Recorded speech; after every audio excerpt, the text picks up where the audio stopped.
Salut à toi, j'espère que tu as passé un super week-end et que tu vas bien. Aujourd'hui, je vais pas te parler de freelancing, mais plutôt de web marketing et plus particulièrement de YouTube. Je suis pas sur YouTube depuis super longtemps, je fais des vidéos depuis le 16 novembre, je crois. Mais depuis, j'ai vu pas mal de choses, d'erreurs faites par des gens qui créent des vidéos sur YouTube et je voulais partager ça avec toi pour que tu ne fasses pas la même chose. Donc voilà, petite vidéo sur les erreurs courantes commises par les apprentis YouTubeurs. Mais d'abord, café ?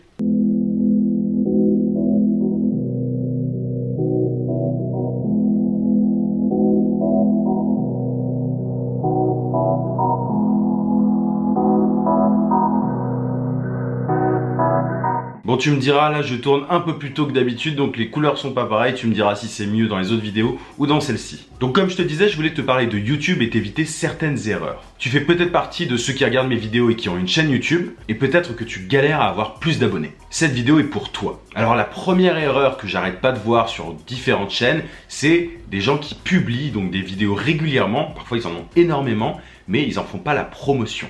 Tu vois simplement qu'ils ont un grand nombre de vidéos sur leur chaîne, parfois 20, parfois plus, et voilà, ils n'ont pas un grand nombre de vues. Donc ils font partie de ceux qui croient qu'il suffit de poster des vidéos pour avoir plus d'abonnés, mais malheureusement ça ne marche pas comme ça. Attention, je précise tout de suite dans cette vidéo, l'idée c'est pas de critiquer, c'est vraiment d'essayer de t'apporter quelque chose. Je me moque pas de ceux qui font ça, c'est simplement une remarque. Donc voilà, il y en a beaucoup qui se disent que YouTube, tu peux être en pilote automatique et simplement poster et ton nombre de vues et d'abonnés va grimper tout seul. Mais comme je te l'explique sur ma vidéo comment avoir 100 abonnés YouTube, il faut que tu fasses la promotion de tes vidéos. Il faut que tu utilises les réseaux sociaux par exemple, que tu publies tes vidéos sur Twitter, sur Facebook, dans des groupes Facebook, sur LinkedIn, etc. En tout cas, c'est ce que je fais. Moi, je poste chaque vidéo sur Twitter et Facebook. Je pense que tu pourrais même poster 100 vidéos et ne pas avoir beaucoup plus d'abonnés parce que simplement ça suffit pas. Ça peut être un petit peu décourageant de se dire, voilà, en plus des vidéos que je dois poster régulièrement, il faut que j'en fasse la promotion, mais c'est quasiment le plus important. Je sais pas si tu connais la loi de Pareto, mais t'en as pas mal qui appliquent cette loi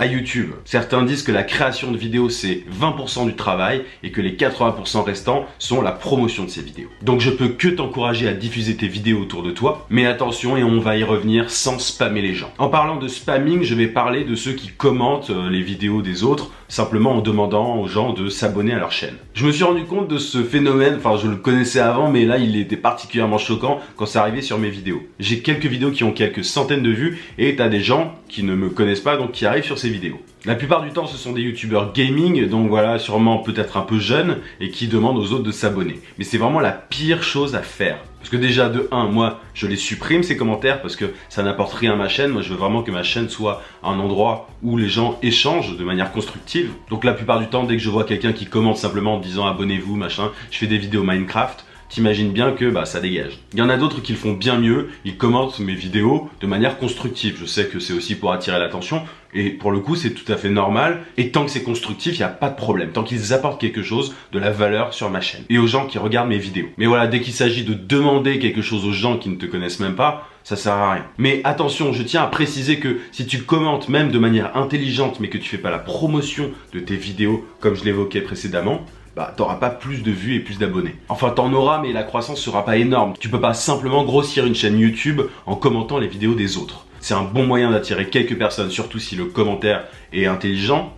Mais voilà, ça suffit pas. Enfin, je pense en tout cas. Autre grosse erreur, ne pas savoir à qui s'adresse ta chaîne YouTube. Alors ça concerne pas mal de monde, mais dès que c'est un petit peu généraliste, voilà, les gens ne savent pas forcément à qui ils parlent, et donc c'est d'autant plus difficile d'avoir des abonnés. Parce que si tu sais pas qui attirer, tu peux pas les attirer. Encore une fois, je prends l'exemple des youtubeurs gaming, j'ai rien contre eux, je regarde aussi des vidéos gaming, mais c'est juste qu'ils viennent commenter des vidéos qui n'ont rien à voir avec leur thématique, et ils demandent aux gens de s'abonner, mais tu vas pas demander aux gens qui regardent une vidéo sur web marketing de venir s'abonner à ta chaîne YouTube de gaming. Ça a pas de sens, tu peux peut-être en avoir quelques-uns qui sont intéressés, mais c'est pas la grande majorité. Donc sache à qui tu parles. Si tu fais des vidéos gaming, la meilleure façon d'avoir des gens qui peuvent être intéressés par ton contenu, c'est d'aller sur Twitter et de regarder des compte Twitter lié au gaming par exemple, et engager la conversation avec des gens qui sont intéressés par le gaming, ou alors faire des mass follow de comptes liés au gaming. Mais voilà, ça sert à rien de s'éparpiller et de dire aux gens n'importe où abonnez-vous, enfin t'y arriveras jamais. Je me rends compte que j'étais un petit peu bas sur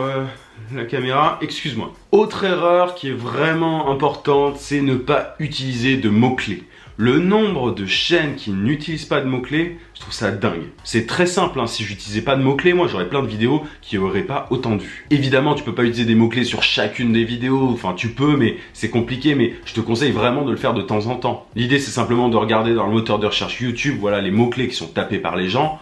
Bon, c'est une des méthodes, et de t'adapter et de mettre ces mots-là dans ton titre, dans ta description, etc. Et je peux te garantir que si tu modifies des anciennes vidéos à toi avec ces mots-clés, ben, tu auras sûrement plus de vues. Parce que c'est simplement comme ça que YouTube marche. Tous les points que je t'évoque là, c'est des choses à cumuler, voilà, quand tu commentes intelligemment, c'est bien, mais ça suffit pas. Il faut faire la promotion de tes vidéos aussi, mais ça suffit pas. Il faut utiliser des mots-clés aussi.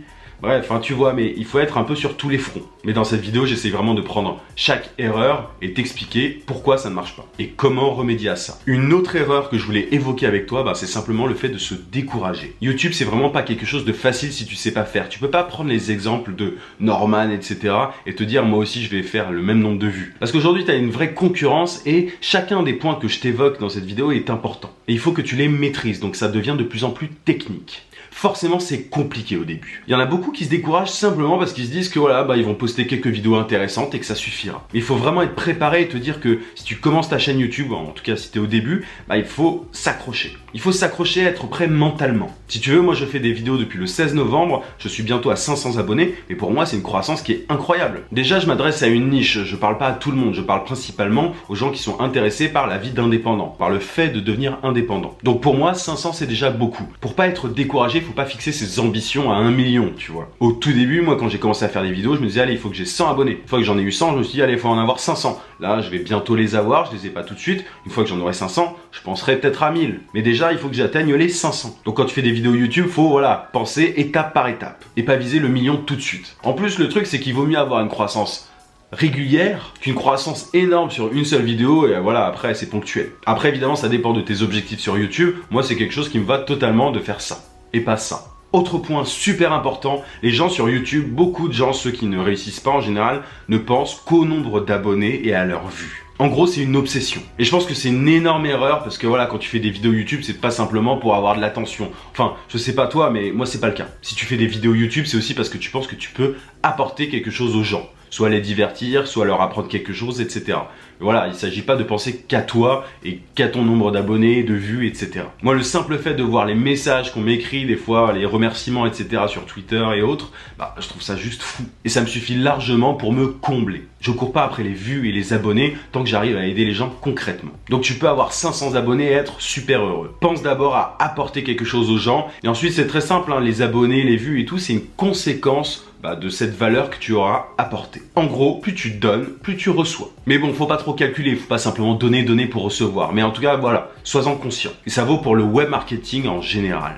Un des derniers points que je voulais évoquer avec toi, je crois que ce sera un des derniers, voire le dernier, c'est qu'il faut faire des vidéos régulières. T'en as plein qui font une vidéo toutes les 2 semaines, ou une vidéo tous les mois, ou je ne sais quoi, mais c'est juste insuffisant. Moi, j'ai plein d'amis qui me disent « Ah, tu fais pas trop de vidéos ? 4 par semaine, c'est pas trop ?» Et je leur réponds que non, parce que l'algorithme de YouTube est fait comme ça. Plus tes vidéos sont régulières, plus tu es avantagé dans les suggestions de vidéos, etc. C'est très normal, YouTube a intérêt à ce que les gens créent du contenu sur sa plateforme, donc elle privilégie ceux qui en créent le plus. C'est pour ça que tu as des gens qui créent des vidéos chaque jour. Moi, je le fais pas parce que je pense que la qualité serait pas là. 4 par semaine, pour moi, c'est vraiment le maximum. Si j'en faisais une par jour, ce serait très compliqué, surtout que voilà, j'ai mon boulot quand même de freelance. Je suis pas youtubeur à temps plein, mais si c'était le cas, je pense que je ferais une vidéo par jour. Donc je sais que c'est pas facile, mais je te recommande vraiment de faire le plus de vidéos possible, sans que ça soit au détriment de la qualité de tes vidéos. Faut pas simplement balancer des vidéos à tout prix, il faut qu'elles soient de qualité. Mais en tout cas, tu es avantagé si tu en produis plus qu'une par semaine, par exemple.